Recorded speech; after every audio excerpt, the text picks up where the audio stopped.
100 रोटी वाला ससुराल।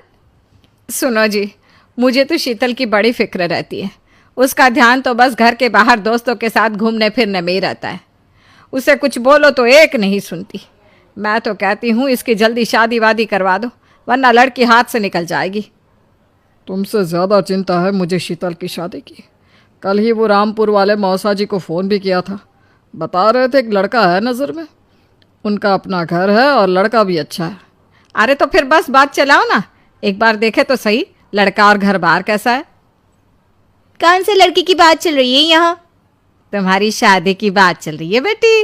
अब तुम्हारी शादी की उम्र हो रही है तो लड़का तो देखना पड़ेगा ना। उफ़ो, मुझे अभी नहीं करनी शादी वादी। ये तो मेरे खेलने कूदने के दिन है। बहुत खेल कूद ली तुम, अब घर के काम धाम सीखने की कोशिश करो, समझी? ससुराल जाकर हमारी नाक मत कटवा देना।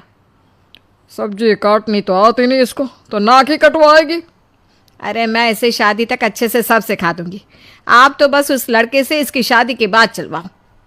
कुछ दिनों बाद कुणाल और उसकी माँ शीतल को देखने घर आते हैं। कुणाल दिखने में बड़ा ही स्मार्ट होता है। शीतल तो उसे देखती ही रह जाती है। देखो जी, हमारी कोई डिमांड तो है नहीं, बस हम चाहते हैं कि लड़की घरेलू हो, घर के सारे कामकाज संभाल ले। अब आपके परिवार में तो बस 3 ही लोग हैं, पर हमारा तो खूब भरा पूरा परिवार है। बाकी हमें लड़की के घूमने फिरने दोस्तों से मिलने से कोई दिक्कत नहीं है। घर का काम करने के बाद जो चाहे सो करे। अरे वाह, ये तो इतने बढ़िया लोग हैं। लड़का भी इतना स्मार्ट है और ऊपर से इन्हें मेरे घूमने फिरने से भी कोई दिक्कत नहीं है। हे भगवान, तूने तो बिना मांगे ही मुझे सब दे दिया। बताओ जी, और क्या चाहिए हमें? हमारी तरफ से तो रिश्ता पक्का है जी। बस फिर तो हंसी खुशी शीतल और कुणाल की शादी हो जाती है। शीतल मन ही मन बड़ी खुश होती है और उसी खुशी के साथ वो अपने ससुराल में कदम रखती है। आओ बहू, तुम्हारा अपने ससुराल में स्वागत है। ये मिलो अपने परिवार से।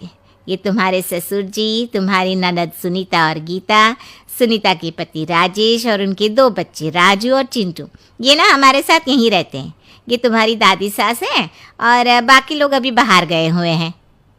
इतने सारे लोग, ये सब यहीं रहते हैं इस घर में? अरे अभी तो मेरे देवर देवरानी और उनके 3 बच्चे यहाँ नहीं है।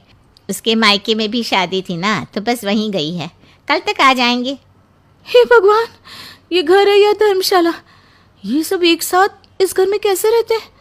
मुझे तो पता ही नहीं था इनका इतना बड़ा परिवार है। अब समझी कि कोई डिमांड क्यों नहीं की इन्होंने। ये सब चाल चले मेरे साथ। अरे बहू, खड़े खड़े क्या सोच रही हो? चलो अपने कमरे में जाकर आराम करो। जी माँ जी। अगले दिन शीतल का ससुराल में पहला दिन होता है। शीतल रसोई में जाकर सबके लिए खीर बनाने लगती है। तभी उसके ननद सुनीता आती है। अरे वाह भाभी, आज क्या बना रही हो?